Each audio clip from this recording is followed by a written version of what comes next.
The life you are living right now did not begin in the outside world. It began as a whisper inside your mind. Every success, every failure, every relationship, every fear, every limit you keep calling reality, was first repeated silently within you thousands of times before it ever appeared in your life. Most people never realize this. They spend their entire lives fighting circumstances without ever confronting the voice creating those circumstances. But today that changes. Because once you understand that your inner voice is programming your identity, you can never unknow it again.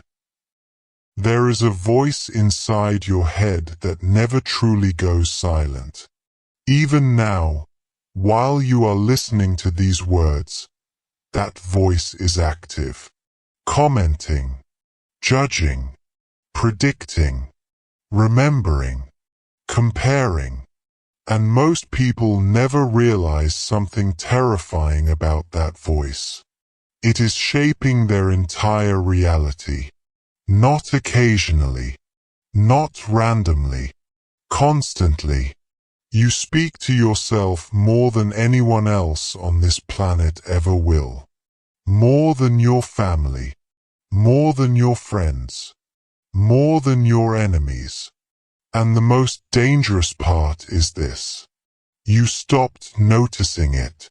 The inner dialogue became automatic, invisible, normal, but the subconscious mind is listening to every word.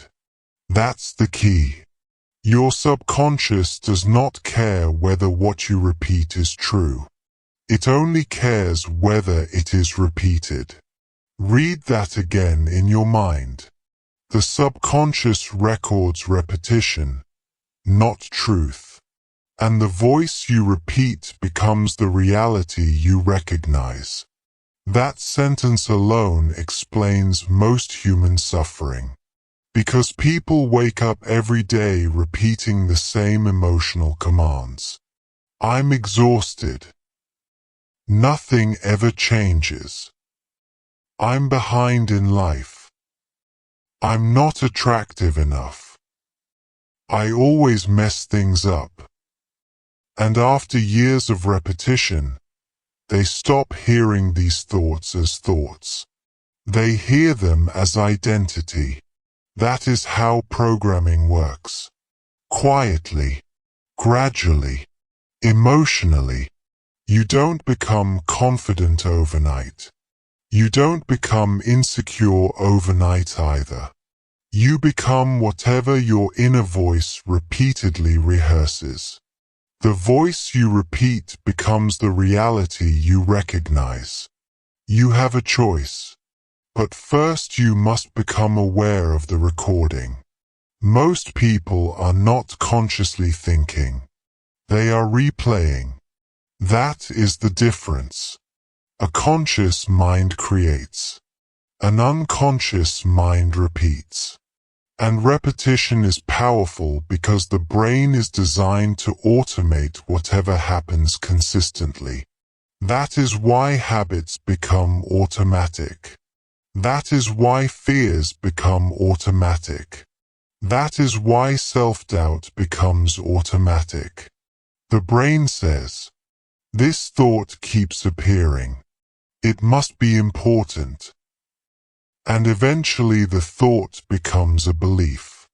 Then the belief becomes behavior.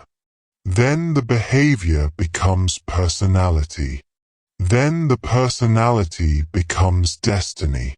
All from a voice nobody else can hear. Think about how many people walk through life saying things like, I'm unlucky. Now listen carefully. That person is not describing reality. They are training perception. Because once the subconscious accepts the identity of unlucky, the brain starts filtering reality through that expectation. Opportunities get ignored. Risks feel dangerous. Small failures feel permanent. And suddenly life appears to confirm the belief. But the belief came first. That's the key. Or someone says, nothing works for me. Again, repeated emotionally. Repeated consistently. Repeated daily. And eventually effort disappears because the subconscious already expects disappointment. This is why some people sabotage opportunities without realizing it. Not because they want failure consciously, but because the subconscious is addicted to familiarity. Even painful familiarity. Your mind will often choose a familiar struggle over an unfamiliar possibility. That is why people stay trapped in identities they hate. Because the inner voice became home. I always fail. I'm awkward. I'm not good enough. I can't change. Every repetition strengthens emotional wiring. Every repetition deepens identity. And after enough years, the person no longer says the thought. The thought says them. That is the prison. You don't need their permission to change it. But you do need awareness. Because awareness interrupts automation. Most people think their life is being shaped by circumstances. But circumstances are often being interpreted through identity. Two people can experience the exact same event and create completely different meanings. One person says, "That failure destroyed me." Another says, "That failure trained me." One voice creates weakness. The other creates growth. Same event. Different internal language. That's why your inner voice matters more than the outside world realizes. Because reality is not only what happens to you. Reality is what your mind continuously tells you about what happens to you. And the subconscious accepts emotional repetition as truth. Not facts. Not logic. Repetition. Your mind obeys repetition before it obeys logic. That's why a person can logically know they are capable, yet emotionally feel worthless.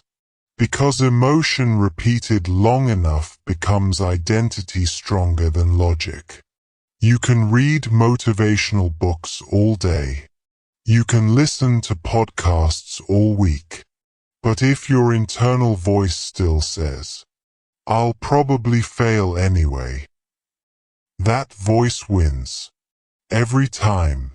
Because the subconscious listens to emotional consistency, not temporary inspiration.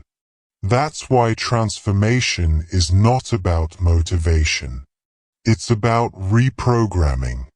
It's about catching the automatic voice in real time. It's about refusing to rehearse weakness daily. It's about becoming conscious of what you repeatedly declare emotionally. Because every declaration becomes instruction. And here's what most people never understand. Your inner voice affects your nervous system. The body listens too. If your internal language is constantly stressful, "I'm overwhelmed," "I'm behind," "I'm failing," your nervous system starts living in survival mode. The body reacts to thought patterns chemically. Stress hormones increase. Fear responses strengthen. Confidence weakens. And eventually the body memorizes anxiety. All because of repeated internal dialogue. That is why the voice never stops shaping your reality. The subconscious is always listening.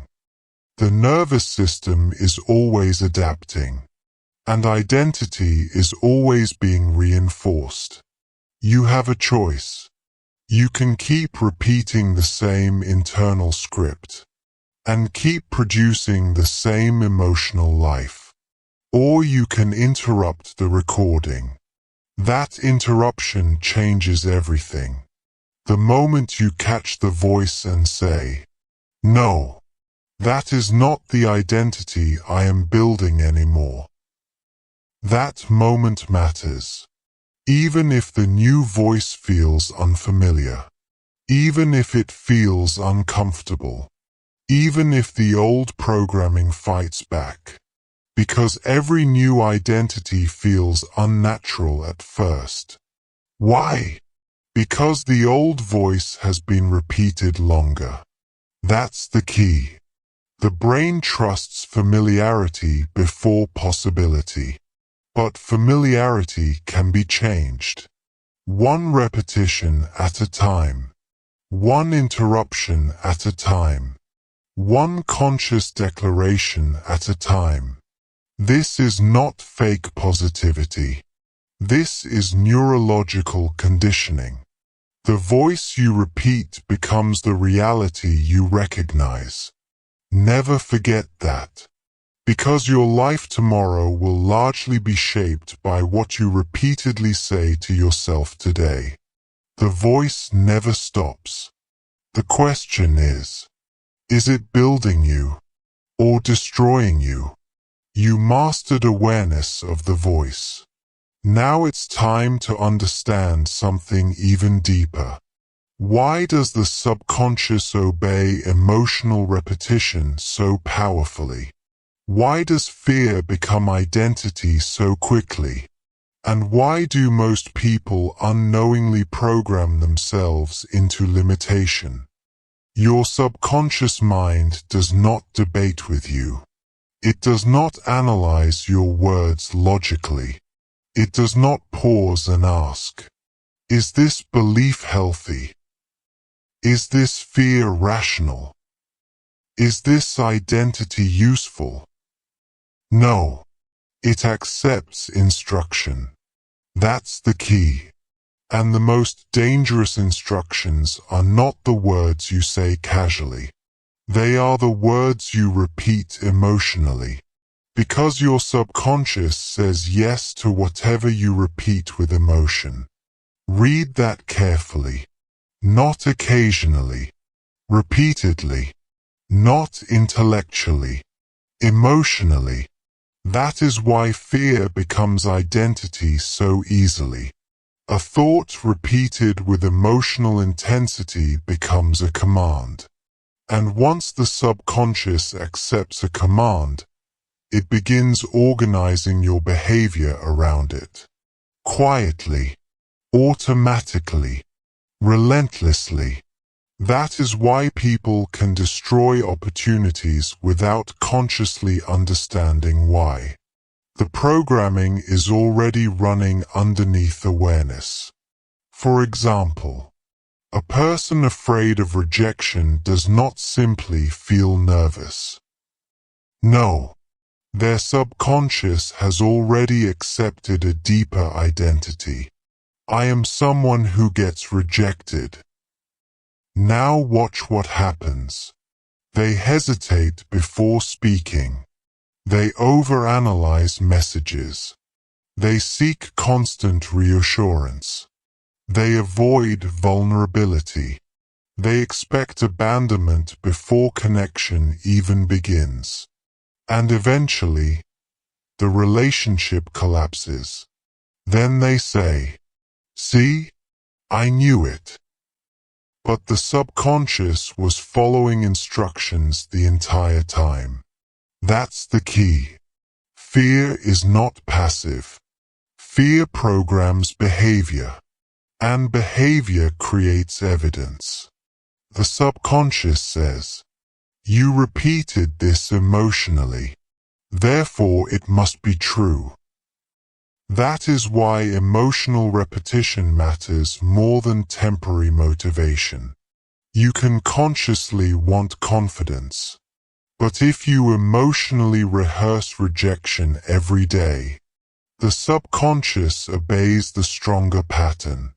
Your subconscious says yes to whatever you repeat with emotion. The same thing happens with money. Listen carefully. Many people say they want wealth, but emotionally, they fear money. They associate money with stress, pressure, corruption, judgment, scarcity, and the subconscious records all of it. Then these people sabotage financial opportunities without realizing why.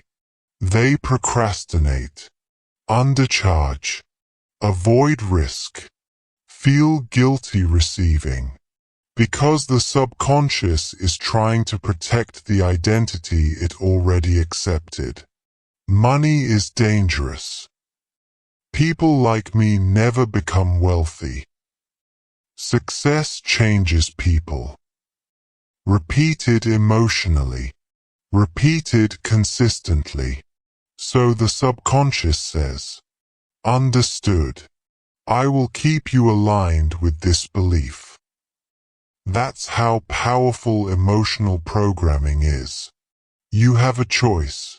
You can continue feeding the subconscious fear-based commands, or you can become disciplined about what you emotionally reinforce.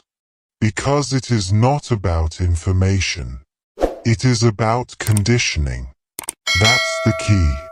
And nowhere is this more obvious than fear of failure. Some people fail once, and emotionally relive it for 10 years. They replay embarrassment, humiliation, disappointment, again and again, until the subconscious finally accepts. Failure is who we are. Now every new opportunity feels dangerous. Not because the opportunity is dangerous, but because the identity feels threatened. People think they fear failure. Often they fear emotional exposure. They fear feeling powerless again. So they avoid action entirely. Then they call it realism. But avoidance is still programming. Every avoided opportunity teaches the subconscious. We are not capable. That is why courage matters. Not because courage removes fear, but because courage interrupts programming. You don't need their permission to become someone new, but you do need emotional discipline. Because the subconscious cannot tell the difference between a real experience and an emotionally rehearsed one. Think about that. If you constantly imagine disaster, your body reacts as if disaster is approaching. If you constantly replay humiliation, your nervous system memoizes insecurity. If you emotionally repeat, I'm not enough, your subconscious says, understood. We will build an identity around inadequacy. This is why your emotional patterns matter more than your public appearance. Someone can smile externally while emotionally rehearsing fear internally all day long. And the subconscious only listens to the emotional rehearsal. That's the key. Emotion is the language of the subconscious. Not words alone. Emotion. That is why so many affirmations fail. People stand in front of mirrors saying, I am confident. I am abundant. I am successful. But emotionally they feel disbelief. And the subconscious always responds to emotional truth before spoken language. So the programming remains unchanged. You cannot whisper confidence while emotionally screaming insecurity underneath. The subconscious hears the scream. That's the key. Affirmations are not magic spells. They are emotional conditioning tools. And if there is no emotional conviction, there is no imprint. That is why transformation requires embodiment. Not performance. Not pretending. Embodiment. A person trying to become confident must stop rehearsing humiliation emotionally. A person trying to become abundant must stop emotionally worshipping scarcity. A person trying to become peaceful must stop rehearsing catastrophe every night before sleep. Because repetition creates familiarity. And familiarity becomes identity. Your subconscious says yes to whatever you repeat with emotion. Never forget that. This is why emotionally charged experiences shape people so deeply. A single humiliating moment in childhood can become a 20-year identity. Why? Because emotion stamps memory into the subconscious with intensity. The subconscious says, "This mattered. Remember it." And if the person keeps replaying the memory, the identity strengthens.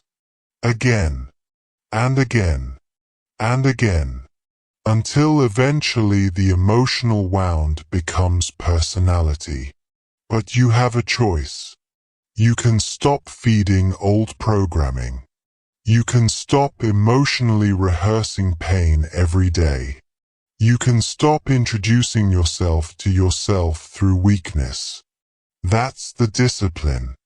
Not perfection. Discipline. Because the subconscious learns through repetition. Daily repetition. Consistent repetition. Emotional repetition. That means transformation is not a single breakthrough moment. It is emotional training. Daily. Quietly. Repeatedly. That is why the people who change permanently are not always the loudest. They are the most consistent. They repeatedly expose the subconscious to a new emotional identity until the brain accepts it as familiar. That's how real change happens. Not overnight. Not instantly. But inevitably. A person who consistently rehearses peace emotionally becomes calmer. A person who consistently rehearses confidence emotionally becomes stronger. A person who consistently rehearses abundance emotionally starts recognizing opportunities they once ignored. Because the subconscious changes perception once identity changes. That's the key. The outer world often shifts after the inner emotional world shifts first. And this is where most people fail. They wait for external evidence before changing internally. But the subconscious requires internal repetition before external evidence appears. That takes faith. That takes discipline. That takes emotional responsibility. You don't need their permission to become mentally stronger. But you do need to stop feeding the subconscious contradictory commands. You cannot say, "I want peace," while emotionally rehearsing chaos all day. You cannot say, "I want confidence," while emotionally replaying rejection every night. You cannot say, "I want abundance," while emotionally identifying with lack every morning. The subconscious follows emotional consistency. Always. Emotion is the language of the subconscious. And whatever language you speak repeatedly, the subconscious will translate into identity. Then behavior. Then reality. So ask yourself honestly, what emotions are you rehearsing every day? Fear? Scarcity? Insecurity? Resentment? Failure? Or confidence? Peace? Possibility? Strength? Abundance? Because the subconscious is listening either way, and it is saying yes either way. That's the key. You mastered awareness of emotional programming. Now it's time to confront something even more dangerous. The constant inner criticism that slowly hypnotizes people into weakness without them realizing it. Most people are hypnotizing themselves every single day. Not intentionally, not consciously, but consistently. And consistency is what programs the subconscious. That's the key. You do not become weak in one dramatic moment. You become weak through repetition. Tiny emotional repetitions. Daily. Quietly. Automatically. Every time you say, I can't do this. Every time you think, I'm not enough. Every time you emotionally replay embarrassment, rejection, or failure, you reinforce a psychological command, and eventually the subconscious accepts it as identity. That is how self-hypnosis works. Not through magic, through repetition. You become what you emotionally rehearse. Never forget that. The mind is always listening. The nervous system is always adapting. And the body eventually memorizes whatever emotional state is repeated most often. That means negative self-talk is not harmless. It is conditioning. A person who constantly criticizes themselves is training the brain to expect weakness. Think about how many people wake up already attacking themselves. I look terrible. I'm behind in life. I'll probably fail. I'm awkward. I'll never change. Imagine hearing those words from another person every day for 10 years. You would call it abuse. But when the voice comes from inside, people call it personality. That's the tragedy. And after enough repetition, the nervous system starts reacting automatically. Confidence disappears before action even begins. Energy collapses before effort starts. The body tightens before social interaction even happens. Why? Because the subconscious already expects pain. You become what you emotionally rehearse. That is why constant self-criticism becomes unconscious hypnosis. The brain begins filtering reality through emotional expectation. If you expect humiliation, you notice every awkward moment. If you expect rejection, you obsess over every delayed text. If you expect failure, you interpret every obstacle as proof you should quit. Identity follows emotional expectation. Always. That's the key. This is why social anxiety becomes so powerful. Listen carefully. Most socially anxious people are not reacting to reality. They are reacting to rehearsed expectation. Before they even walk into a room, the internal voice begins. They'll judge me. I'll embarrass myself. I don't belong here. And the body responds immediately. Heart racing. Tension rising. Energy shrinking. Because the nervous system believes the rehearsal. The subconscious says, "We have practiced humiliation many times emotionally. Prepare for danger."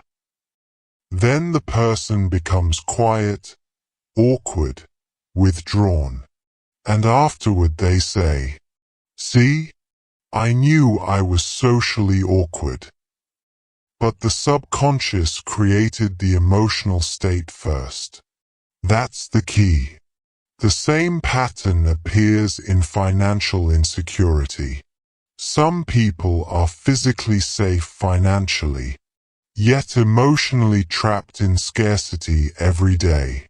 They panic spending small amounts.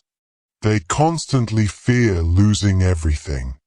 They obsess over worst-case scenarios. Why? Because somewhere emotionally, they rehearsed lack so many times that the nervous system memorized insecurity. Even when opportunities appear, they hesitate. Even when abundance arrives, they fear losing it. Because identity follows emotional expectation. You become what you emotionally rehearse. The same thing happens with self-worth. A person repeatedly tells themselves, "I'm not attractive enough. I'm not smart enough. I'm not valuable enough." Repeated emotionally, repeated daily, and eventually they stop questioning the belief. The subconscious accepts, "This is who we are." Then life begins organizing around the identity. They tolerate disrespect, avoid opportunities, settle for less, shrink themselves around others, not because they consciously want pain, but because the subconscious protects familiar identity, even painful identity. That's the key. The brain prefers familiar suffering over unfamiliar growth. That is why transformation feels uncomfortable at first. Not because growth is wrong, because unfamiliarity triggers resistance. And most people mistake resistance for impossibility. But discomfort does not mean you are failing. Often discomfort means the old programming is being challenged. You have a choice. You can continue emotionally rehearsing weakness, or you can interrupt the hypnosis. Because interruption changes identity. The moment you notice the automatic self-attack and refuse to continue it, you weaken the old program. That matters. Even if the old voice returns, even if it feels unnatural, even if the new identity feels fake initially, because every identity once felt unfamiliar. Confidence once felt unfamiliar. Strength once felt unfamiliar. Peace once felt unfamiliar. Repetition creates familiarity. And familiarity becomes personality. That's the key. Now here is where this becomes dangerous. People eventually begin defending the very limitations destroying them. Listen carefully. When someone says, "This is just who I am," often what they really mean is, "This is the identity I have repeated the longest." That sentence becomes psychological imprisonment. Because once identity feels permanent, growth feels threatening. A person says, "I'm just an anxious person. I'm just bad with money. I'm just not confident. I'm just unlucky." Notice the pattern. They stop describing behavior.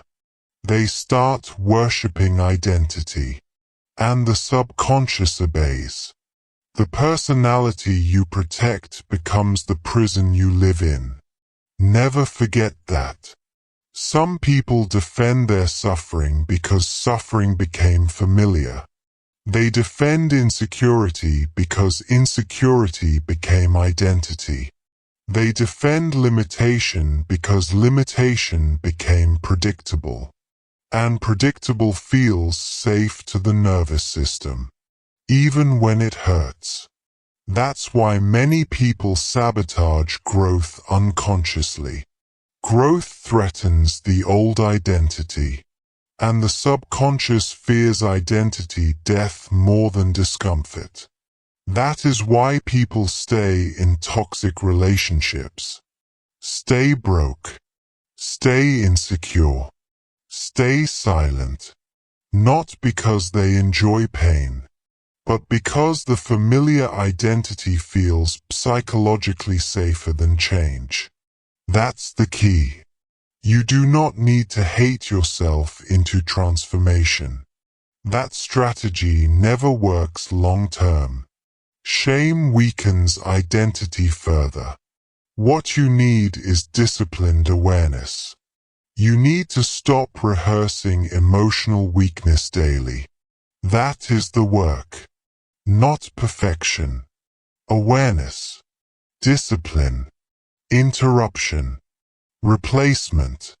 Because the subconscious learns through emotional repetition.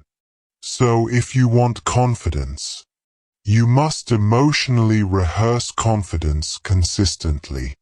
If you want peace, you must stop emotionally rehearsing catastrophe. If you want self-worth, you must stop introducing yourself to yourself through inadequacy every morning. That is how reprogramming begins. One interrupted thought at a time. One replaced emotional pattern at a time. One new identity repeated consistently until it becomes familiar. You become what you emotionally rehearse.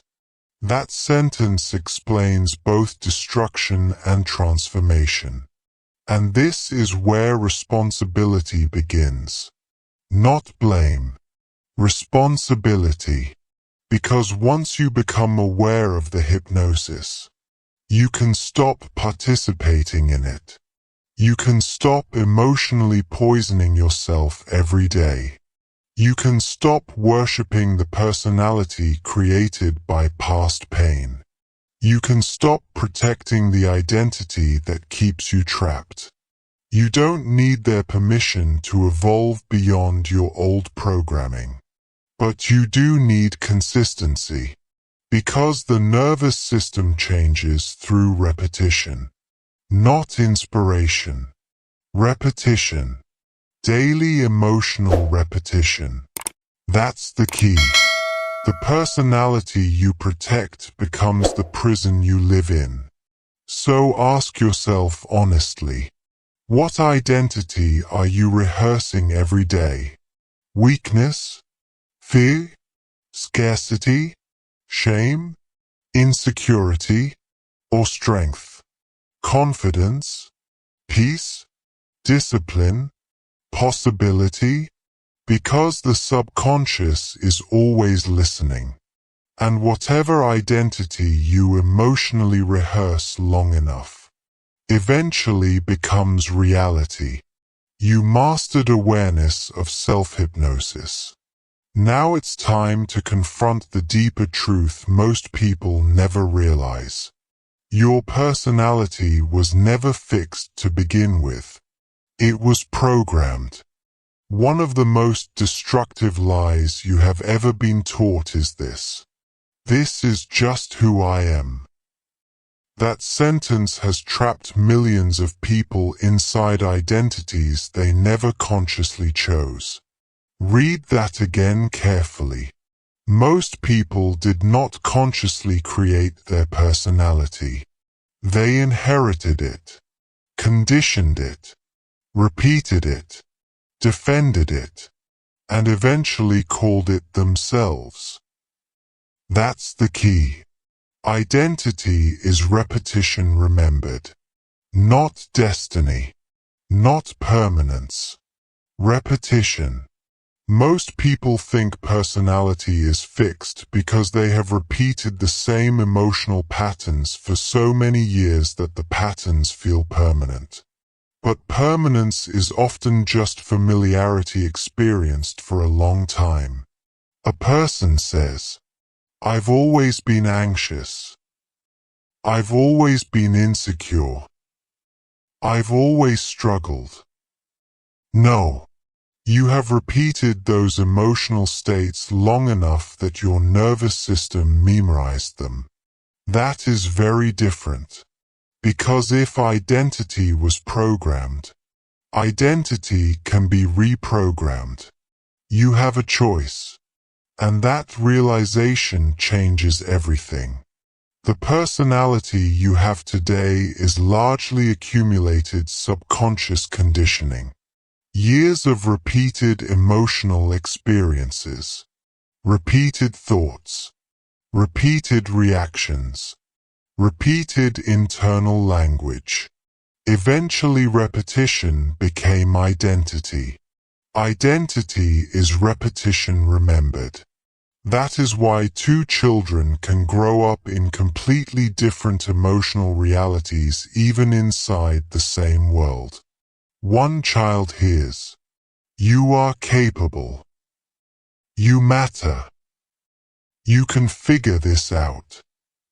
The other hears, "You're difficult. You'll never succeed. Why can't you be like everyone else?" Now watch what happens. Those words do not disappear. They become emotional anchors.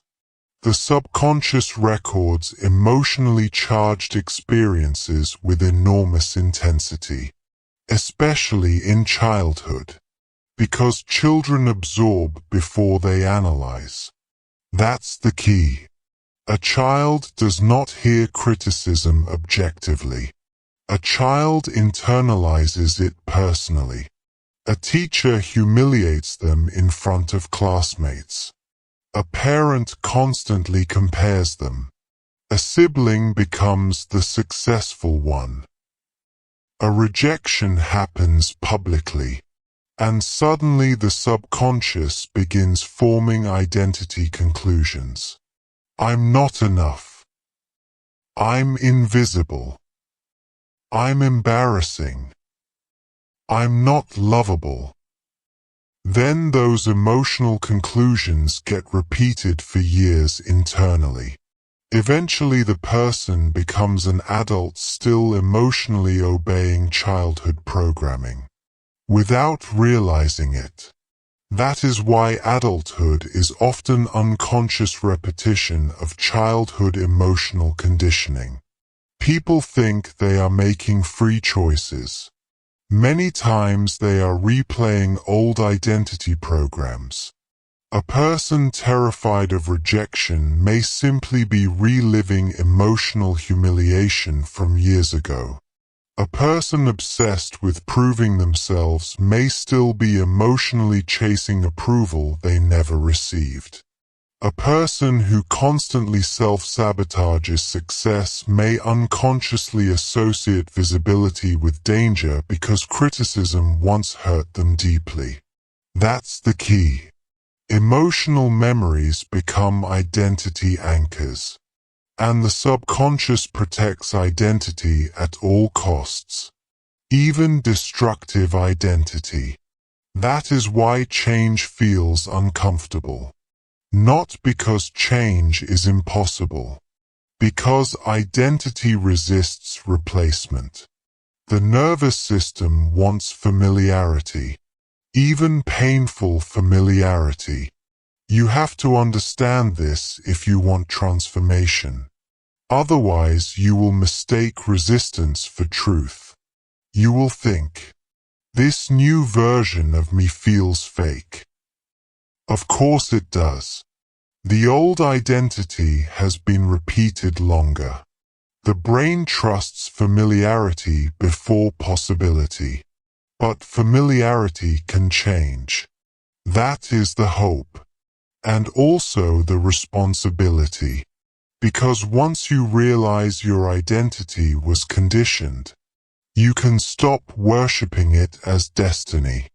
You don't need their permission to become someone new. You do not need permission from your past, your family, your environment, your old failures, your old identity. But you do need conscious repetition. Because the subconscious changes through repeated emotional experience. That means deliberate self-creation is possible. Read that again. Deliberate self-creation. Not pretending. Not lying to yourself. Conditioning yourself intentionally. That's the difference. Most people accidentally became who they are. You can consciously become who you choose to be. But only if you stop reinforcing the old identity daily. That is the work. Not perfection. Discipline. Because every time you repeat, "This is just who I am," you strengthen the prison. And the subconscious says, "Understood. Maintain this identity." That's why language matters. Internal language especially. A person trying to become confident cannot continuously introduce themselves internally as weak. A person trying to become peaceful cannot emotionally rehearse chaos every day. A person trying to become abundant cannot constantly identify as someone who never has enough. Identity follows repetition. Always. Identity is repetition remembered. Never forget that. Now listen carefully. Many people spend years trying to find themselves. But the deeper truth is this. You are not discovering yourself. You are programming yourself. That sentence changes everything. Because once you understand identity as programming, you stop romanticizing limitation. You stop defending broken patterns as personality traits. You stop saying, "That's just me." And you start asking, "What have I repeatedly trained myself to become?" That's the key. The moment you ask that question honestly, your transformation begins. Because awareness interrupts automation.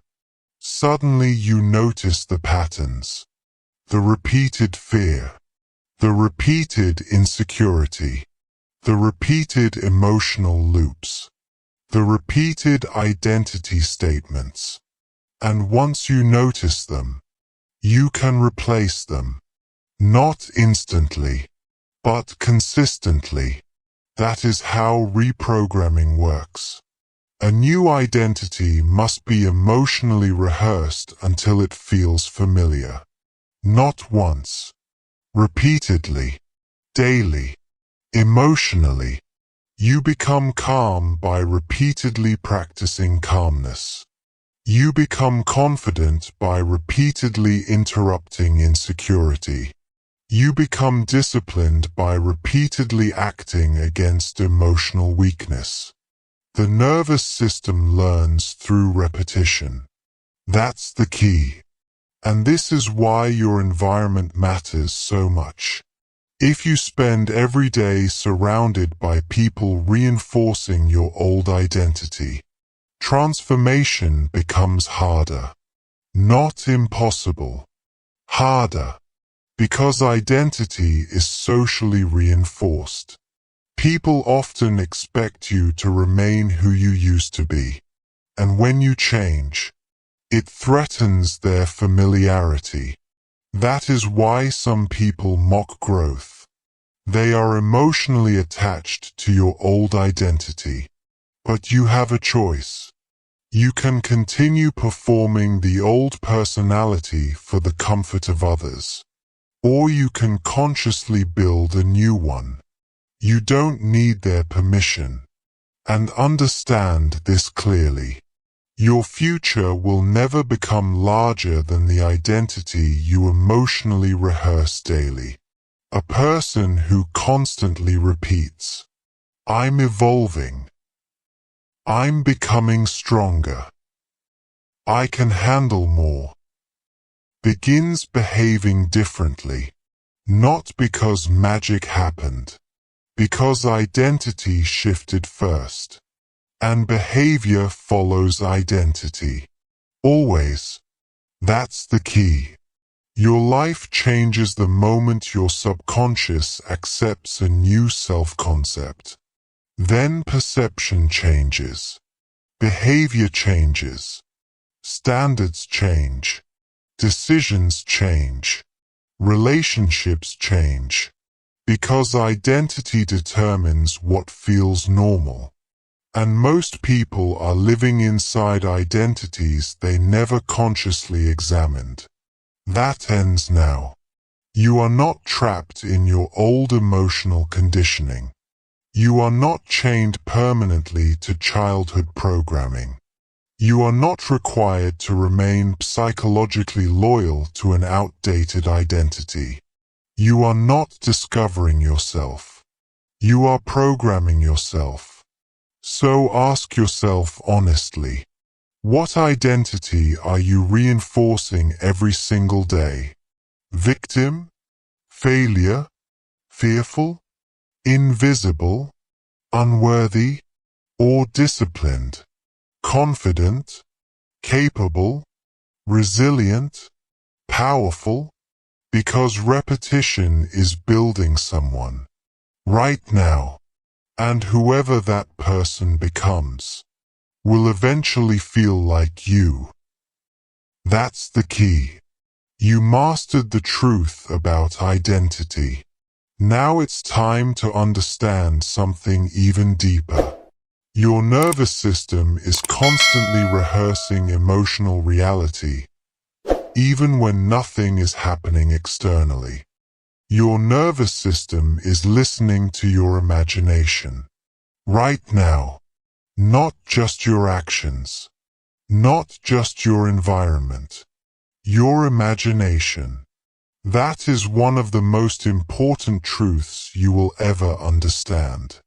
Because the brain cannot fully distinguish between a vividly imagined emotional experience and a real one. That's the key. Your body reacts to imagined fear as if it were real. Read that carefully. Imagined fear. Not actual danger. Imagined danger. And yet the heart races. The stomach tightens. The muscles tense. Stress hormones flood the body. Why? Because the nervous system responds to emotional rehearsal. That means every time you mentally replay catastrophe, your body practices suffering.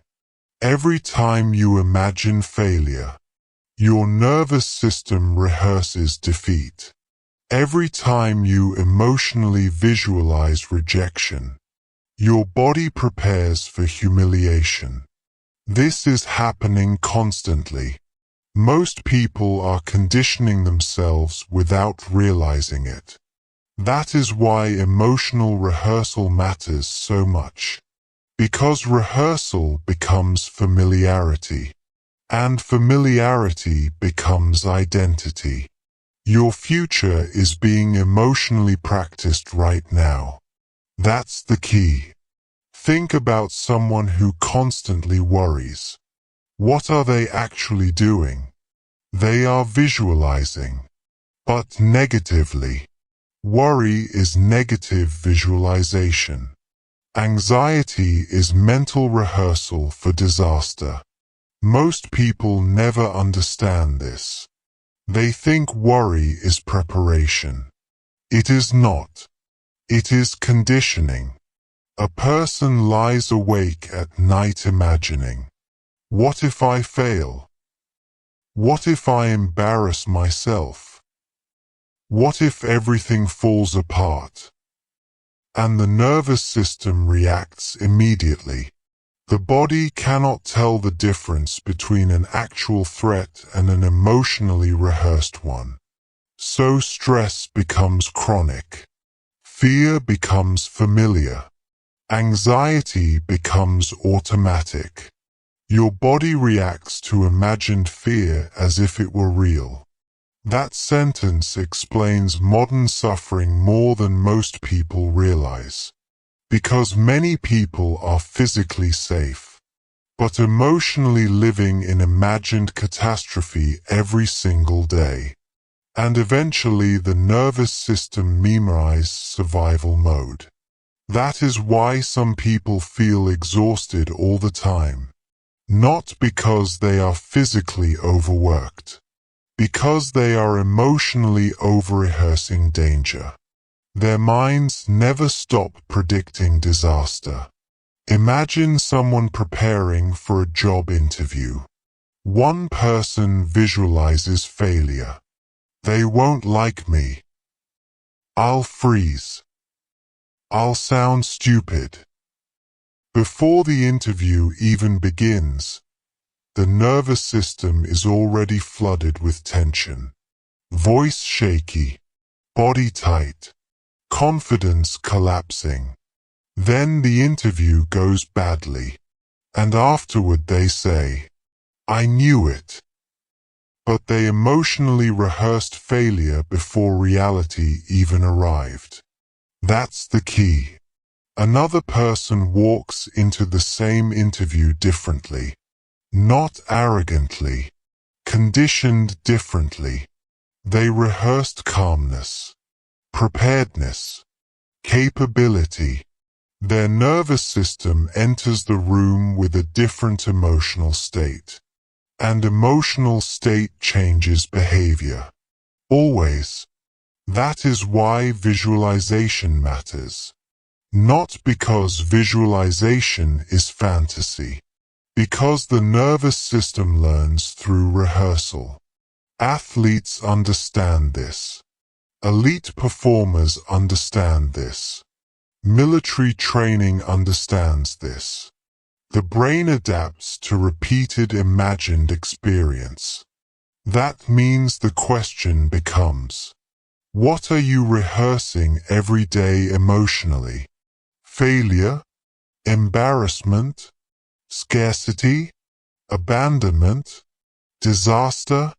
Or peace? Confidence? Strength? Possibility? Because rehearsal is shaping your future either way.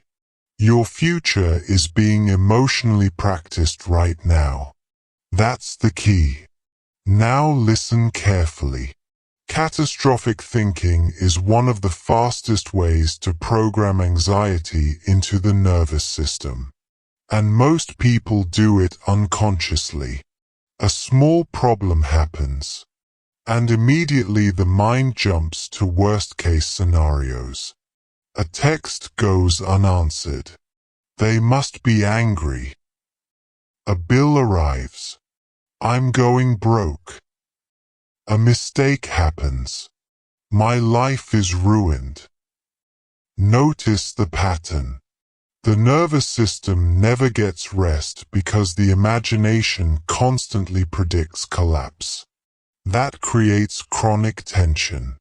And chronic tension eventually feels normal. That is how anxiety becomes identity. Not overnight. Through repeated emotional rehearsal. You become what you repeatedly feel. That is why emotionally disciplined people appear calmer.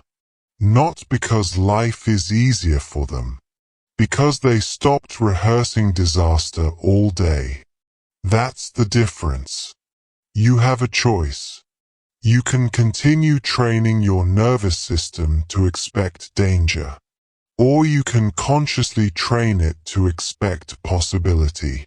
That is emotional conditioning. And emotional conditioning is not fake positivity. It is neurological repetition. That's the key. A person trying to become peaceful cannot constantly consume fear-based input all day. News, chaos, drama, conflict, catastrophe. Then expect calmness internally. The nervous system adapts to repeated exposure. What you repeatedly expose yourself to emotionally eventually becomes your baseline state. That is why environment matters. That is why mental diet matters.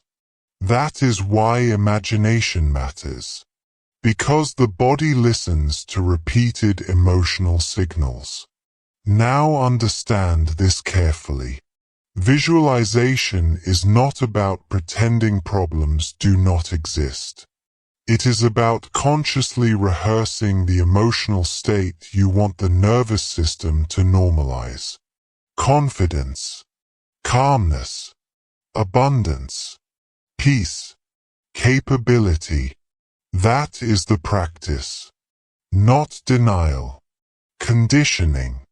A person trying to build confidence should repeatedly visualize themselves handling situations calmly. Not perfectly. Calmly. A person trying to create abundance should repeatedly feel emotional sufficiency instead of rehearsing lack constantly. A person trying to heal anxiety should repeatedly expose the nervous system to internal safety. That's the key. The nervous system learns through emotional repetition. And this is why consistency matters more than intensity. One visualization session changes little. Daily rehearsal changes identity. That is how athletes build confidence. That is how performers eliminate fear. That is how the subconscious learns new emotional baselines.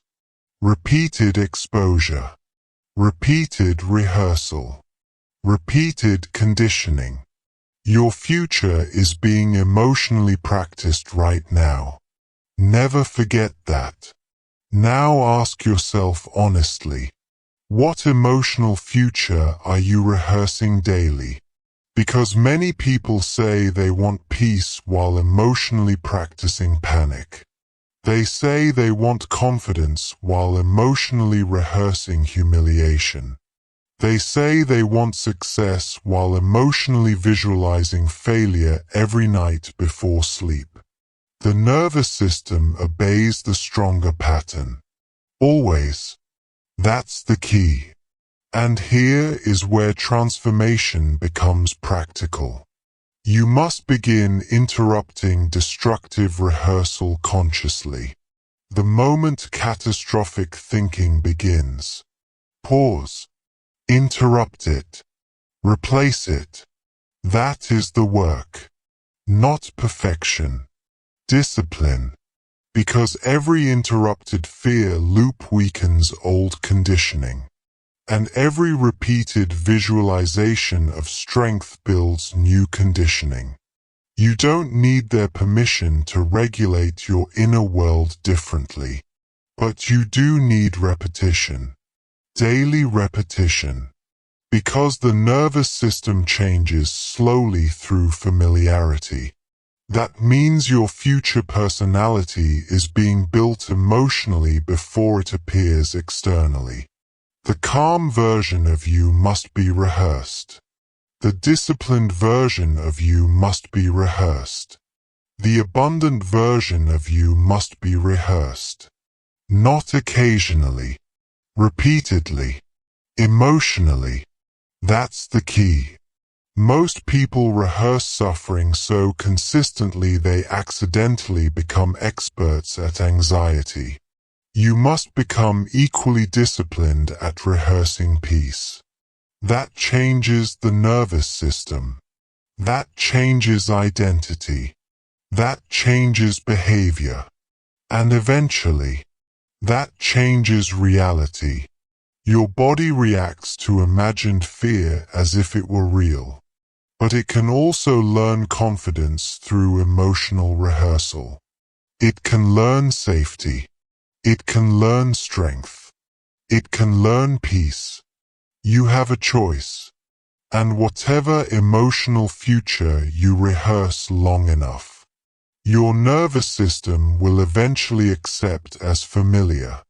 You mastered the truth about emotional rehearsal. Now it's time to confront something even deeper. Many of the thoughts controlling your inner voice are not coming from your present self at all. They are coming from unhealed emotional pain. Many people are not speaking from truth. They are speaking from pain. That's the key. Their inner voice is not describing reality objectively. It is reacting emotionally to wounds that were never healed.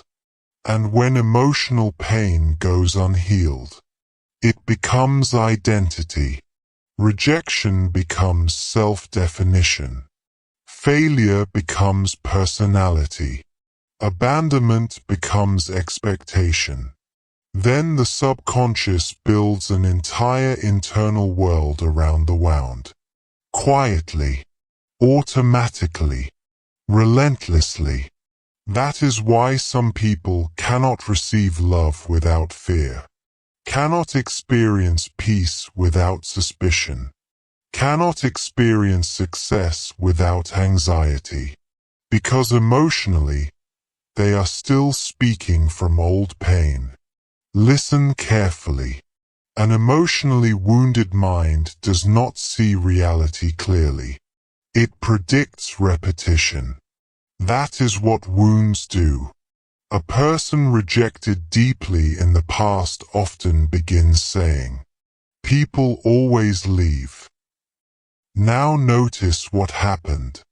One painful experience became a universal identity belief. The subconscious accepted the emotional conclusion. Then the nervous system began preparing for abandonment constantly, and eventually the person starts behaving differently. They become guarded, defensive, emotionally unavailable, needy, distrustful. Not because they are broken, because the wound is speaking. That's the key. The wound becomes the voice. And if the wound becomes the voice, the future begins resembling the past. That is why unhealed pain is dangerous. Not because pain exists. Because pain repeated emotionally becomes programming. A person hurt by betrayal says, "I can't trust anyone." A person disappointed repeatedly says, "Nothing ever lasts." A person abandoned emotionally says, "Everyone leaves eventually." Notice the pattern. The mind stops observing life. It starts predicting pain. And prediction shapes behavior. Always. That is why wounded people often recreate the very experiences they fear most. Not intentionally, subconsciously, because the nervous system becomes conditioned to emotional survival mode. A person terrified of abandonment may become so anxious and controlling that relationships collapse. Then they say, "See? People always leave." But the wound created the behavior first. That's the key. Pain unexamined becomes prophecy. And most people never realize how much of their inner dialogue is actually old emotional memory replaying itself. Not present reality. Old memory. That is why healing matters. Not just emotionally. Neurologically. Because wounds shape perception. And perception shapes reality. A person emotionally wounded by failure often stops taking risks entirely. Not because they lack ability, because the nervous system associates effort with humiliation. So the subconscious says, avoid exposure, avoid pain, stay small. Then the person calls it realism. But it is fear-based conditioning. That's the key. Many people are not thinking consciously. They are reacting emotionally from unresolved pain. And until that changes, the inner voice keeps reproducing the same emotional future. You have a choice. You can continue letting old wounds narrate your life, or you can interrupt the voice. Because healing begins when awareness interrupts automatic emotional prediction. That is where transformation starts. Not by pretending the pain never happened. Not by suppressing emotion. By refusing to let the wound become identity. That's the discipline. Not denial. Discipline. Because emotionally wounded people often become addicted to defensive thinking. They prepare for rejection before connection even begins. They prepare for failure before trying. They prepare for abandonment before intimacy develops. Why? Because the nervous system thinks prediction creates safety. If I expect pain first, maybe it will hurt less. But constant emotional defense destroys peace. A healed mind speaks differently. Never forget that. A healed mind does not constantly predict betrayal. A healed mind does not rehearse disaster every night. A healed mind does not introduce itself internally through pain. That does not mean healed people never suffer. It means suffering no longer controls identity. That's the key. Now understand something important. Your automatic thoughts are not always truth. Many of them are conditioned emotional reflexes, old survival patterns, old fears, old emotional memories. And if you never interrupt them, they become your permanent inner narrator. That is why emotional interruption is one of the most important skills you will ever develop. You must learn to catch the wound speaking in real time. The moment the mind says, "They'll reject me." Pause. Interrupt it. Ask, "Is this reality, or old pain predicting reality again?" That question changes everything. Because awareness weakens emotional automation. The moment you notice the wound speaking, you separate yourself from it. That's the key. Now the same thing applies to failure. Someone makes one mistake. Then the wound says, "You always ruin everything." That sentence is not observation. It is emotional exaggeration rooted in pain. Interrupt it immediately. Replace it consciously. This moment does not define me. That failure was an event, not an identity. I can learn without condemning myself. That is emotional reprogramming. One interruption at a time. One replacement at a time. One new internal voice repeated consistently until the nervous system learns safety again. A healed mind speaks differently. Now listen carefully. Healing is not passive. It is active participation in changing your internal language. You cannot continue speaking to yourself through the voice of your wounds and expect peace. You cannot constantly rehearse betrayal internally and expect trust externally. You cannot emotionally worship past pain and expect future freedom. That's the key. The nervous system obeys repeated emotional signals. So if you repeatedly speak through fear, fear becomes identity. If you repeatedly speak through shame, shame becomes personality.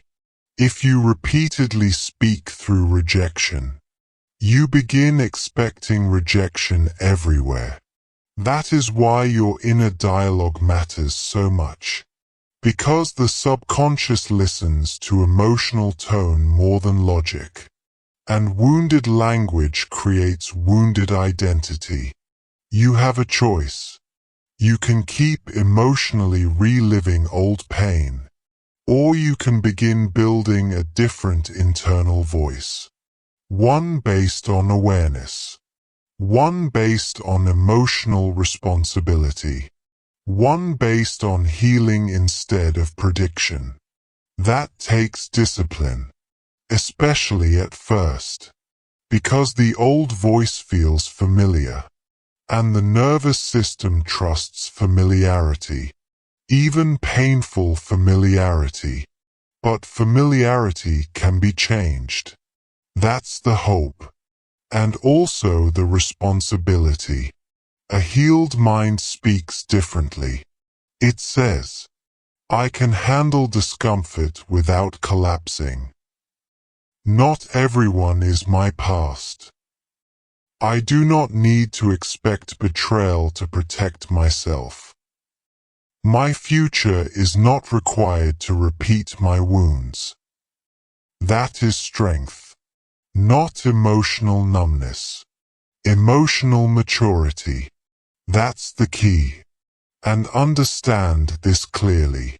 Healing does not mean forgetting the pain. It means the pain no longer controls your identity. It means the wound no longer narrates your future.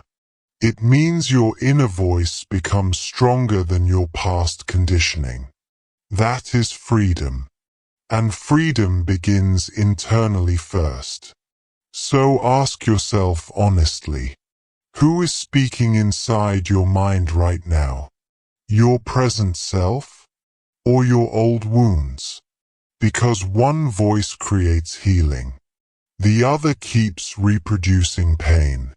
A healed mind speaks differently. Never forget that. You mastered awareness of emotional wounds. Now it's time to confront something even deeper.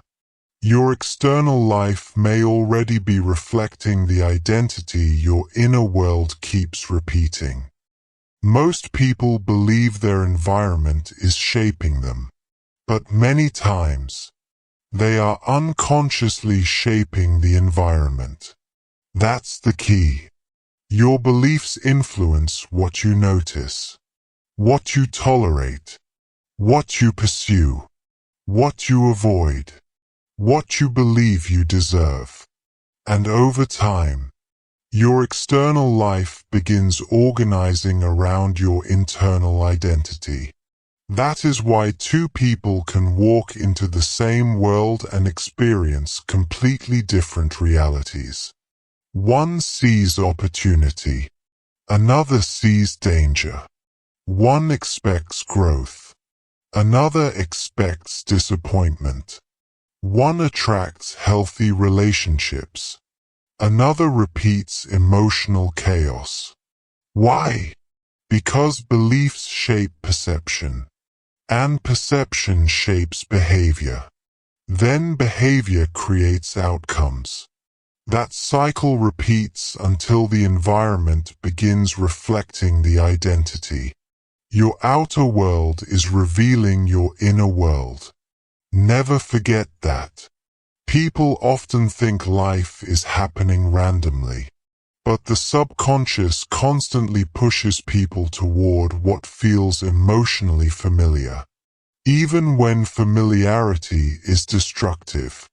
That is why people repeatedly recreate the same emotional experiences in different forms, different faces, different jobs, different circumstances, same emotional pattern. That's the key. A person who subconsciously believes they are unworthy often tolerates disrespect far longer than they should. Not consciously. Emotionally, their nervous system has normalized emotional neglect. So they enter relationships where they are undervalued, ignored, manipulated, abandoned. Then afterward they say, "Why does this always happen to me?"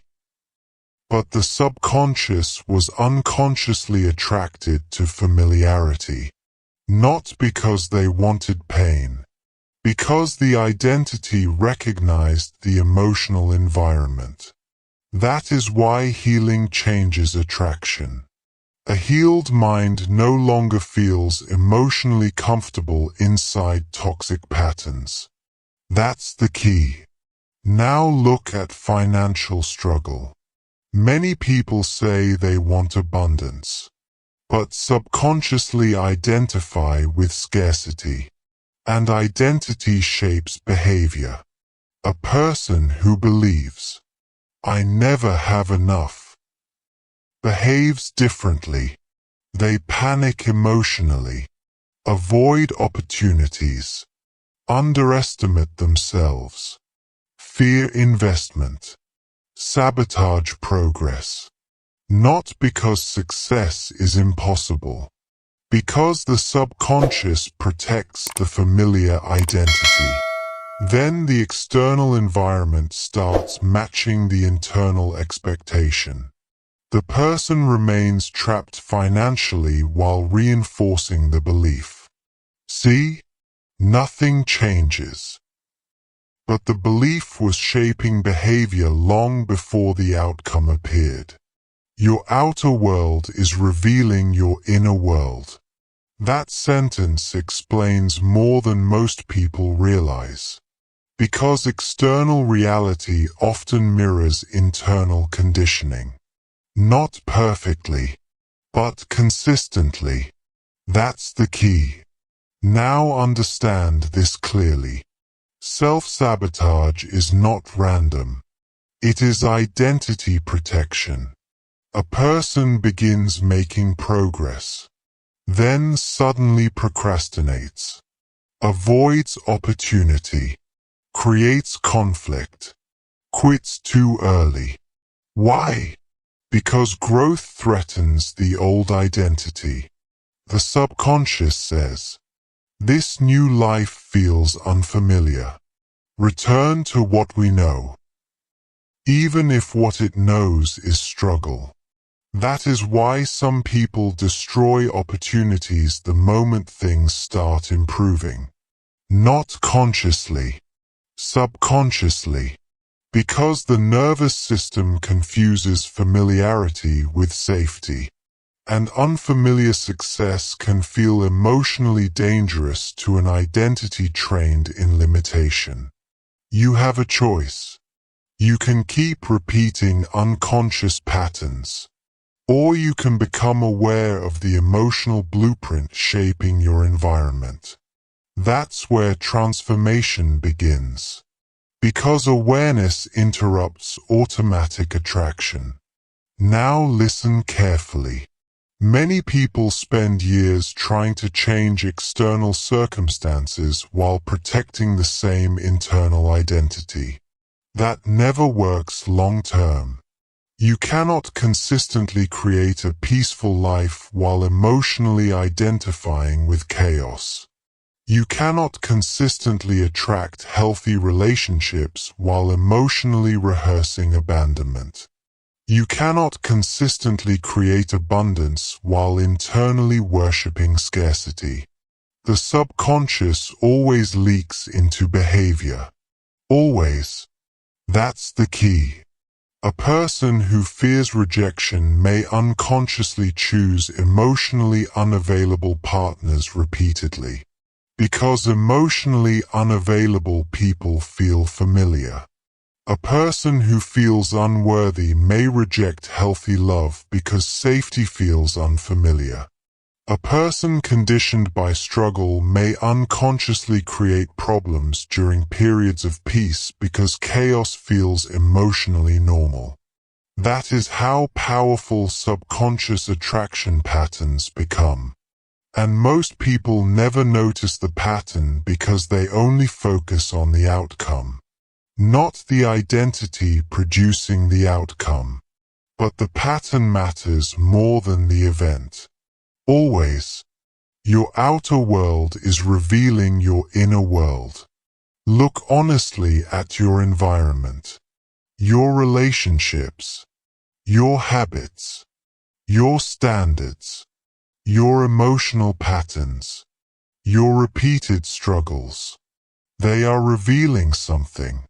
Not about your worth. About your conditioning. That's the key. Now this does not mean every painful experience is your fault. That is not the lesson. The lesson is responsibility. Because responsibility gives you power. If your internal world influences your external patterns, then changing the internal world changes future outcomes. That is freedom. Most people never realize how much their expectations shape behavior. A person expecting betrayal behaves differently. A person expecting rejection behaves differently. A person expecting success behaves differently too. Expectation changes posture, energy, attention, risk tolerance, decision-making, and over time, life responds differently. That is why confident people often appear lucky. Not because reality favors them magically. Because their internal identity changes their behavior consistently. They notice opportunities faster, recover from setbacks quicker, take action more confidently. Identity shapes action. Action shapes environment. That's the key. Now understand the mirror effect. The world often reflects back the emotional assumptions you repeatedly carry internally. A fearful person sees danger everywhere. An insecure person searches constantly for rejection. A peaceful person notices possibilities others miss. Because perception filters reality. And perception is shaped by identity. That is why transformation always begins internally first. Not externally. Internally. You don't need their permission to raise your standards emotionally. You don't need permission to stop normalizing chaos. You don't need permission to leave environments reinforcing your old identity. But you do need awareness. And discipline. Because the environment constantly influences the nervous system. If you surround yourself with negativity daily, the subconscious absorbs it. If you constantly expose yourself to drama, chaos becomes normalized. If you spend time around people who reinforce weakness, weakness feels familiar. That is why protecting your internal environment matters. Mental diet matters. Conversations matter. Emotional exposure matters. Because your nervous system adapts to repeated environments. That's the key. Now here is the deeper truth. Changing your life often requires changing what feels emotionally familiar. That is difficult at first. Healthy relationships may feel unfamiliar. Peace may feel unfamiliar. Discipline may feel unfamiliar. Abundance may feel unfamiliar, but unfamiliar does not mean wrong. It means new, and new identities require repetition before they feel natural. You have a choice. You can continue emotionally repeating the same internal world, and keep recreating similar external experiences. Or you can consciously rebuild the identity shaping your environment. That changes everything. Your outer world is revealing your inner world. Never forget that. The relationships you tolerate reveal your self-worth. The standards you accept reveal your identity. The emotional patterns you repeat reveal your conditioning. And once you become aware of the mirror, you stop blaming life blindly. You start rebuilding yourself intentionally. That's where real power begins. Not control over others. Control over your internal conditioning. Because when identity changes deeply enough, the environment eventually changes too. Different choices, different energy, different standards, different outcomes. The mirror starts reflecting something new. You mastered awareness of the external mirror. Now it's time to understand how to consciously rebuild the inner voice itself during the most powerful mental state of the day. Right before sleep. Most people go to sleep programming fear, without realizing it. That's the key. They lie in bed replaying embarrassment, rehearsing stress, predicting problems, remembering rejection, imagining disaster, and then they wonder why anxiety follows them into the next day. But the subconscious mind becomes highly impressionable before sleep. That is one of the most powerful moments of conditioning in your entire day. Right before sleep, the conscious mind weakens, the analytical mind softens, and the subconscious becomes more accessible. This is why your final thoughts at night matter so much. Because the last emotional state repeated before sleep often becomes the first emotional state reinforced the next morning. The last voice you hear at night becomes tomorrow's reality.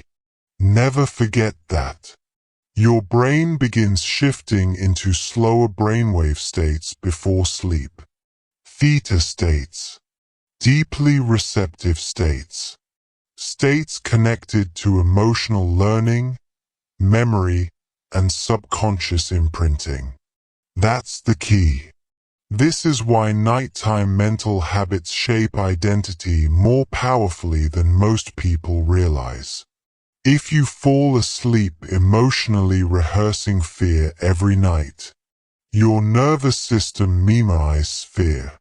If you fall asleep replaying rejection, your subconscious reinforces insecurity. If you fall asleep identifying with failure, the identity deepens while you sleep. Most people unknowingly hypnotize themselves negatively every night, and repetition compounds over time. That is why nighttime discipline matters. Not perfection. Discipline. Because the subconscious absorbs emotional repetition most deeply when resistance lowers. And resistance lowers before sleep. Now understand this carefully. The moments before sleep are not passive. They are programming windows. That means you must become intentional about the voice you carry into sleep. You have a choice.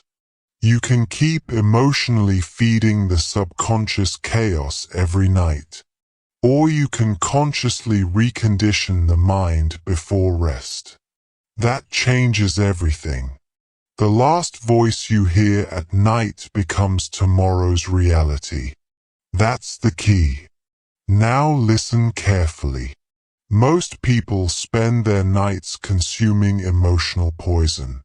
Fear-based news, conflict, comparison, stress, doom scrolling, emotional overstimulation. Then they close their eyes expecting peace. But the nervous system cannot instantly separate from what it repeatedly absorbs emotionally. What enters the mind repeatedly before sleep often continues processing unconsciously all night. That is why your nighttime mental environment matters so much. Because the subconscious keeps working while you sleep. Now here is where transformation becomes practical. You must build a nighttime reprogramming ritual. Simple, consistent, intentional, not complicated, consistent. That's the discipline. The first tool is visualization, not fantasy, emotional rehearsal. Before sleep, close your eyes and mentally rehearse the identity you are building. Not the identity you fear, the identity you choose. See yourself calm, disciplined, confident, focused, abundant, peaceful. Feel it emotionally. That matters. Because the subconscious responds to emotional experience more than intellectual effort. That's the key. Do not just repeat empty words mechanically. Emotionally embody the state. A person building confidence should visualize themselves handling situations calmly. A person healing anxiety should emotionally rehearse safety. A person building abundance should emotionally feel sufficiency instead of lack. Your nervous system learns through emotional repetition. Always. Now the second tool is gratitude. Most people misunderstand gratitude completely. Gratitude is not forced positivity. It is emotional redirection. It trains the nervous system to stop obsessing over lack constantly.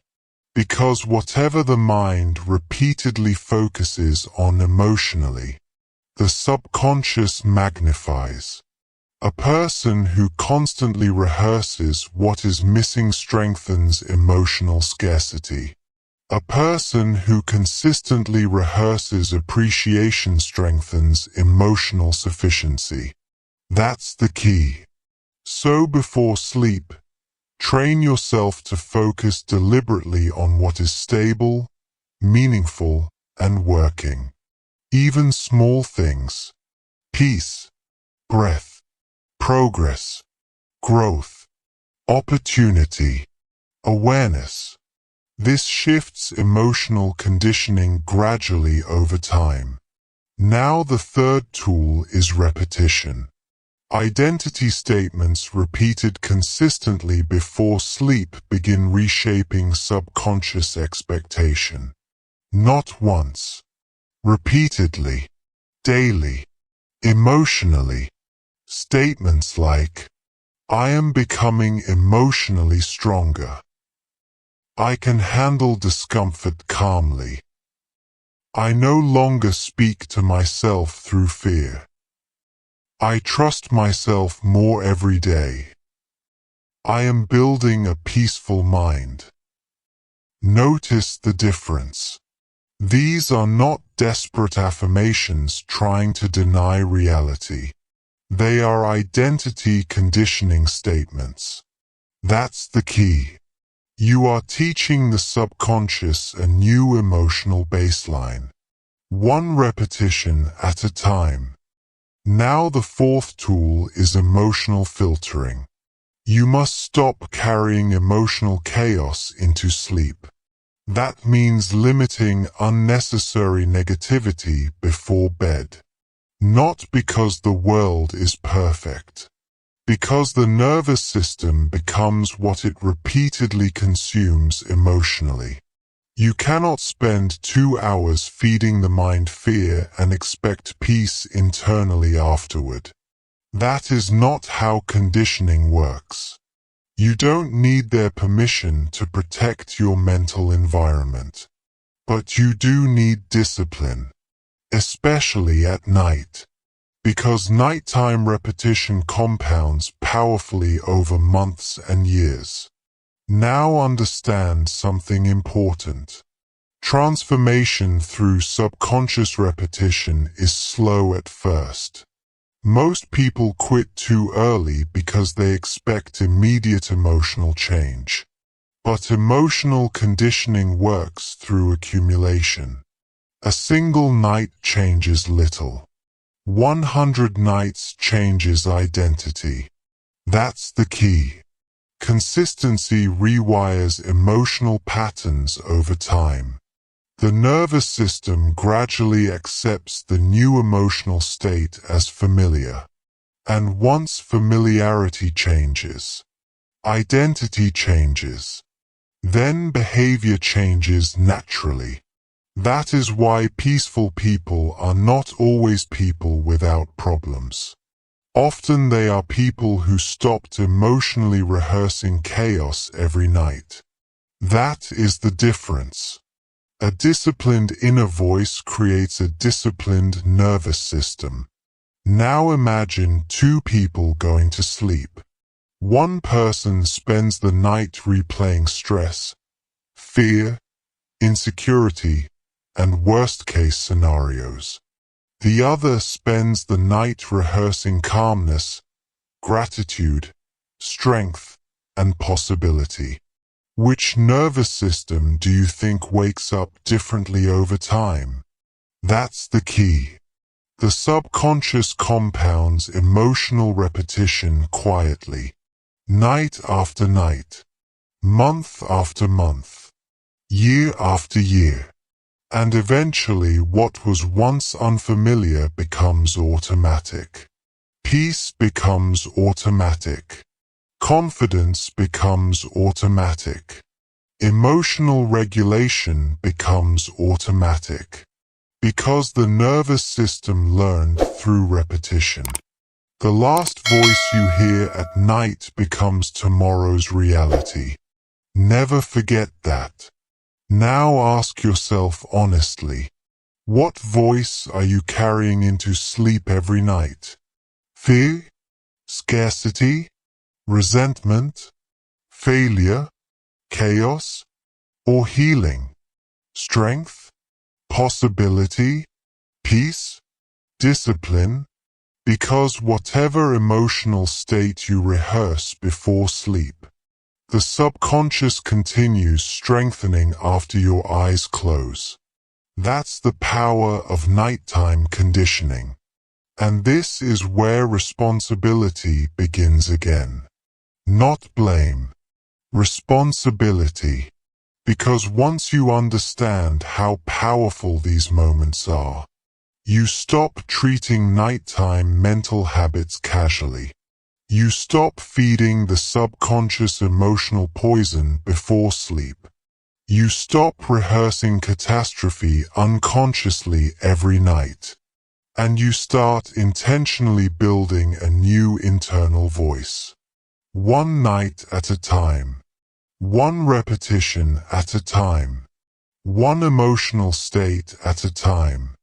Until eventually, the new identity becomes familiar, and familiarity becomes reality. You mastered the art of nighttime reprogramming. Now it's time to go even deeper. Because eventually, transformation requires more than changing thoughts. It requires becoming someone entirely different internally. Most people are waiting for their life to change before they change themselves. That is why they stay trapped. That's the key. They say, when I become successful, I'll feel confident. When life gets easier, I'll become peaceful. When I finally achieve more, I'll believe in myself. But identity does not follow results first. Results follow identity. Always. The future you want requires a different version of you internally, a different mindset, a different emotional baseline, a different inner voice, a different standard. That means transformation begins long before external evidence appears. You have to become someone internally before reality reflects it externally. That's the key. Most people try to change habits without changing identity. That never lasts.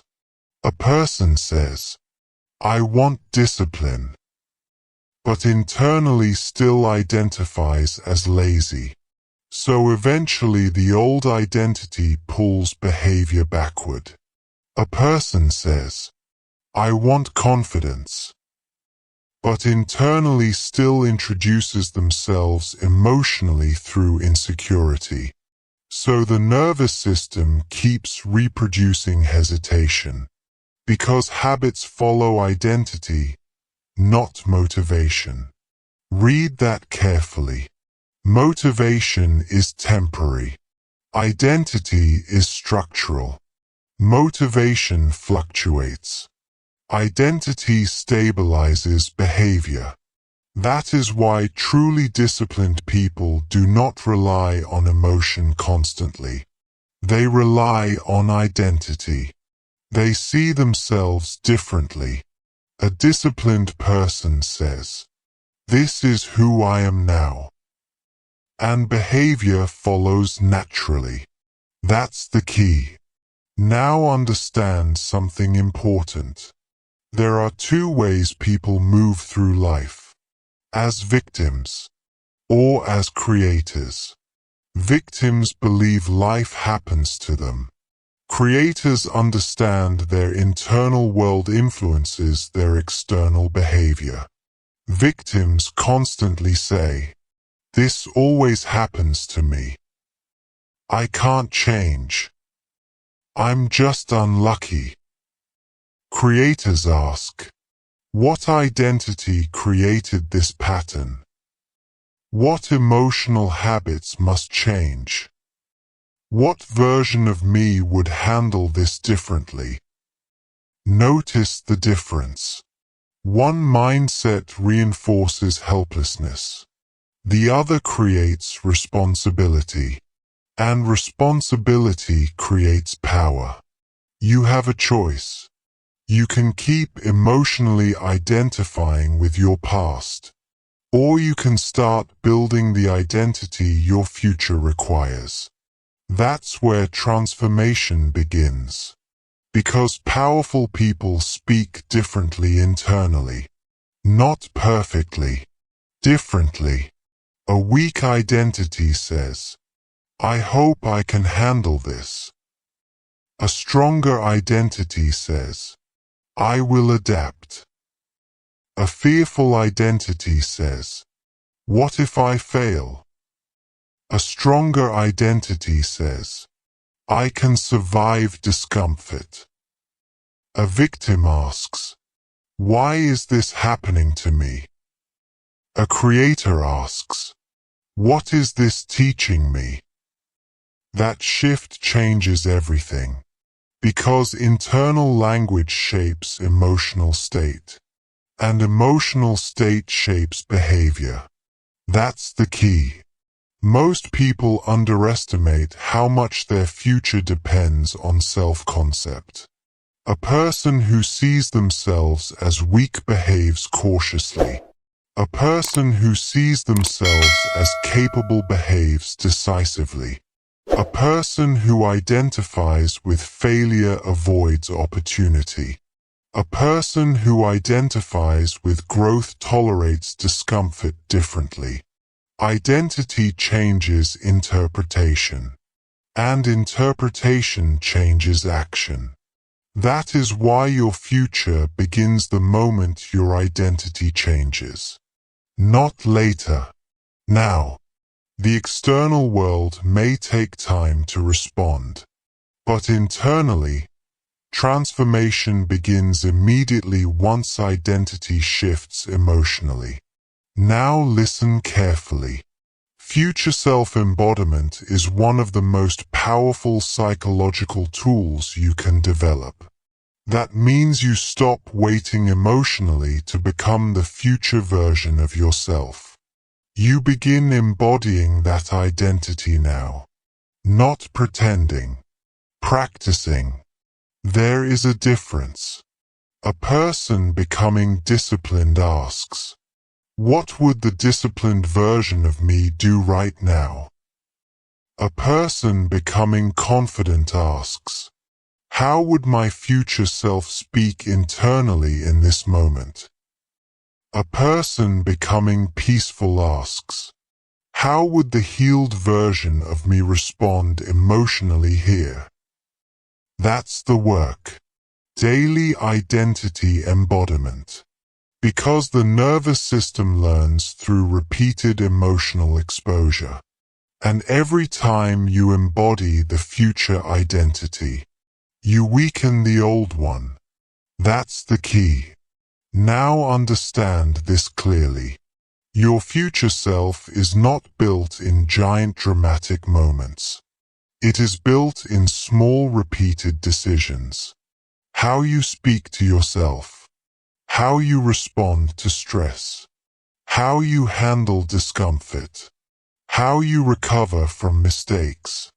How you think when nobody is watching. That is where identity is built. Quietly, repeatedly, emotionally.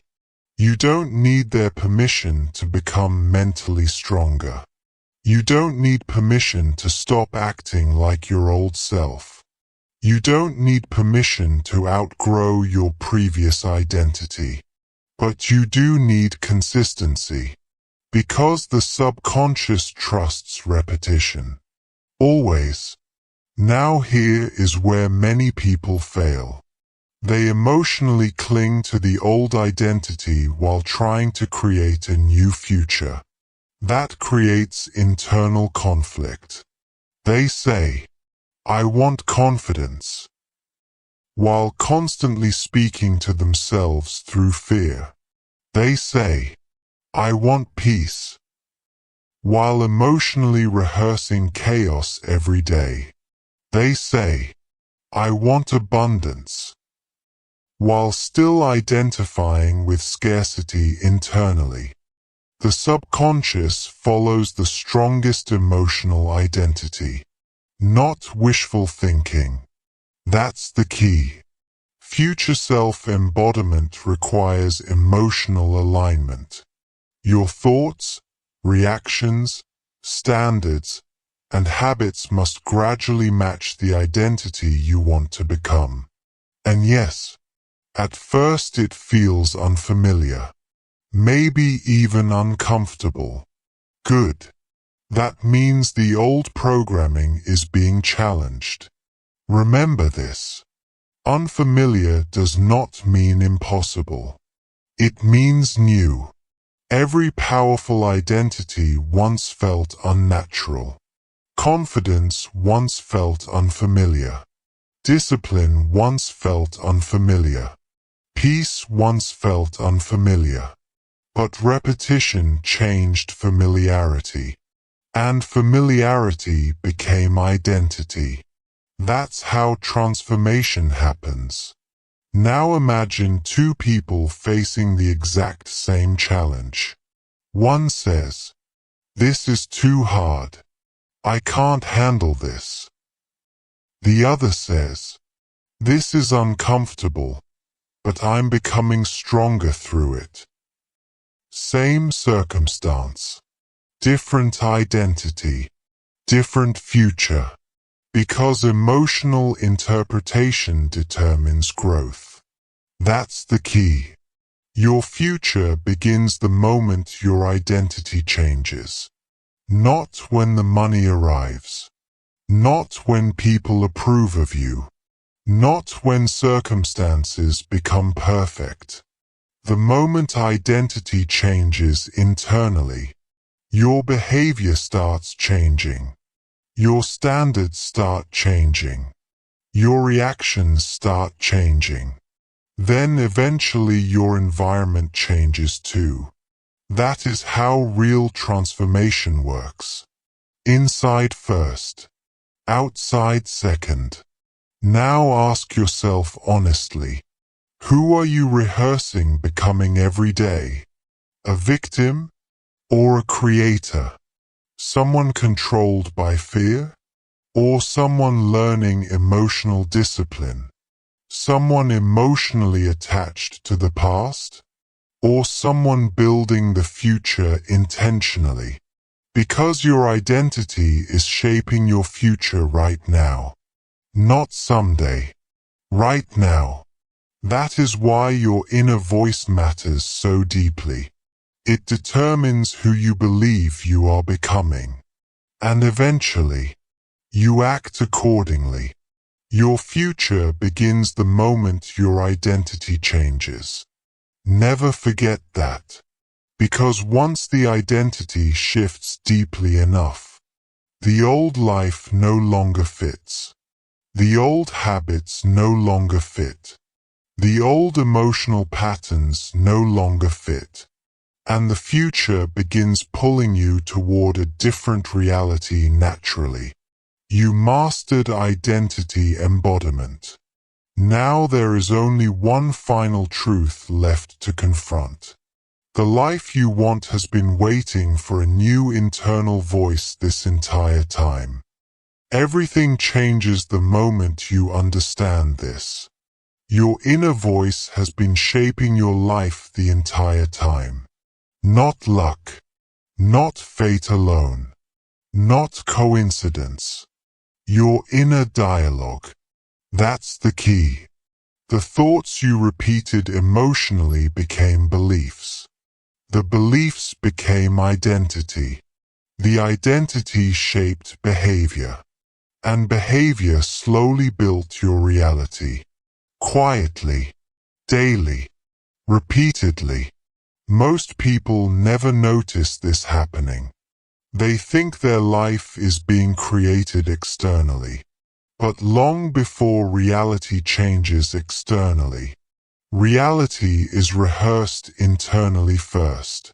That is the deeper truth behind everything you have learned in this audiobook.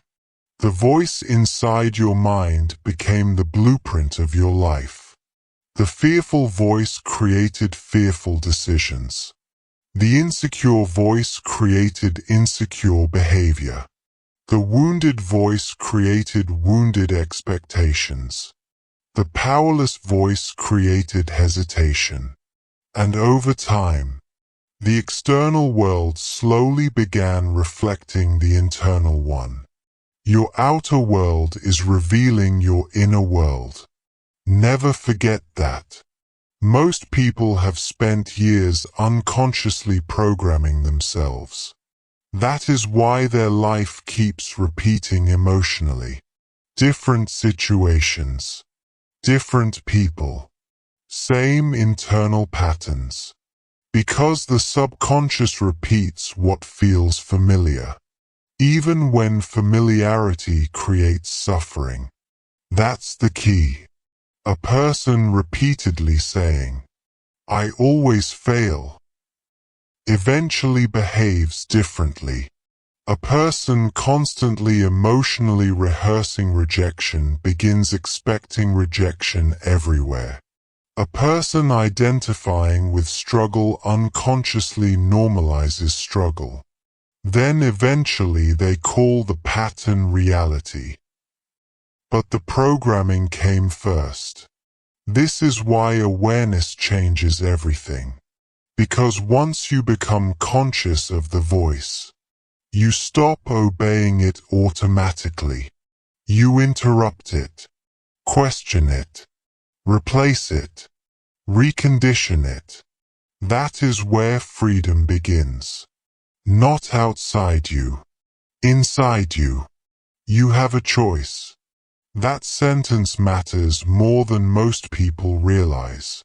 Because many people spend their lives trapped between unconscious patterns and conscious desires. They want peace, but rehearse chaos internally every day. They want confidence, but emotionally introduce themselves to themselves through insecurity constantly.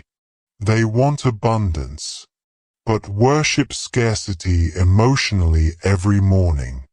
The subconscious follows repetition. Always. That's the key. And now you understand something most people never truly realize. Small repeated thoughts become massive identity shifts over time. Not dramatic moments.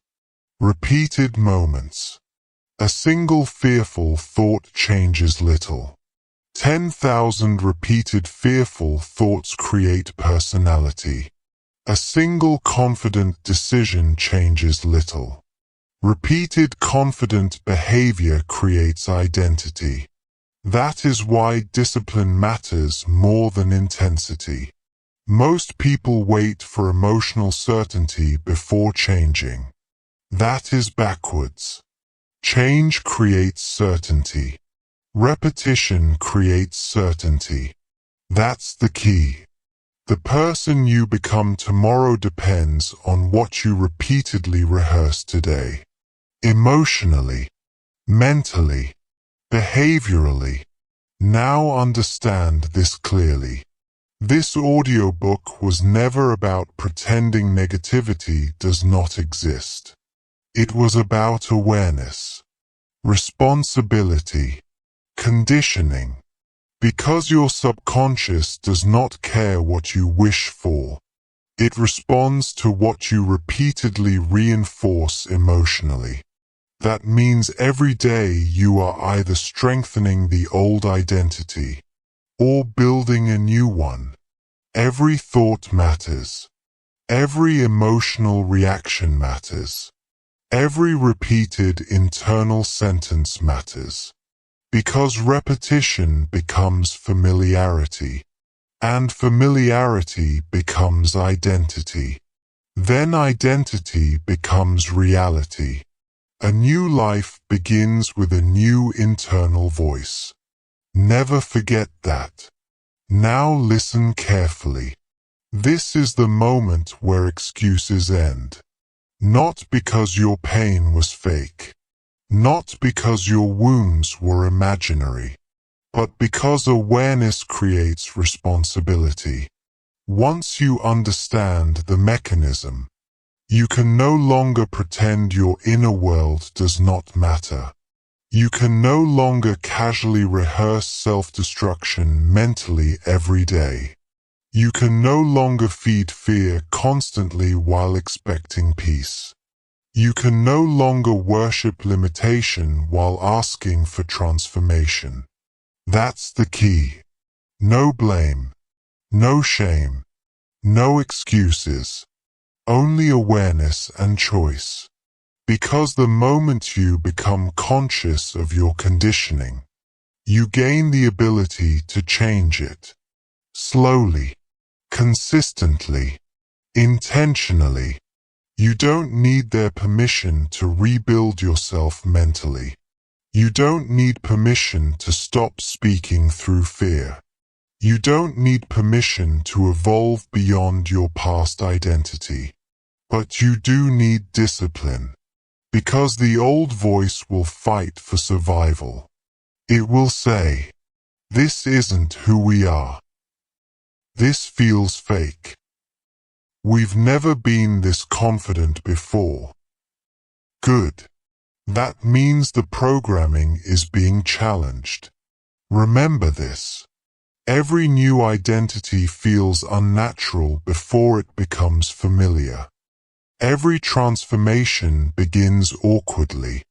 Every powerful mindset once felt uncomfortable. But repetition changes familiarity. That's the key. The nervous system adapts to what it experiences repeatedly. That means peace can become familiar. Confidence can become familiar. Strength can become familiar. Self-respect can become familiar. But only if you stop emotionally feeding the old identity every day. That is the work. Not perfection. Discipline. Because your future is not created in one giant breakthrough moment. It is created in small, repeated internal moments. The way you speak to yourself after failure. The way you think before sleep. The way you interpret discomfort. The way you respond to fear. The way you emotionally define yourself daily. That is where destiny is quietly being built. Now ask yourself honestly, what voice has been shaping your life until now? Fear? Scarcity? Weakness? Insecurity? Resentment? Or discipline? Growth? Healing? Confidence? Possibility? Because whatever voice you repeat consistently, eventually becomes the life you live. That's the key. A new life begins with a new internal voice. Not tomorrow. Now. The moment you stop emotionally introducing yourself to yourself through weakness, your future changes. The moment you stop rehearsing limitation internally, your identity changes. The moment you stop speaking from fear, your nervous system begins adapting differently. And eventually, your external life starts reflecting the internal transformation. That is how real change happens. Inside first, outside second. Always. So from this moment forward, watch the voice carefully. Protect it. Train it. Discipline it. Because the life you want is not waiting for luck. It is waiting for a new internal voice. And that voice must begin with you. Listen carefully. The voice inside your head is not background noise. It is the blueprint of your future. Every thought repeated with emotion becomes instruction. Every fear rehearsed becomes expectation.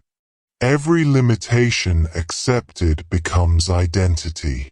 And for years, maybe your entire life, you have been speaking to yourself in the language of doubt, fear, weakness, and survival. But now you know.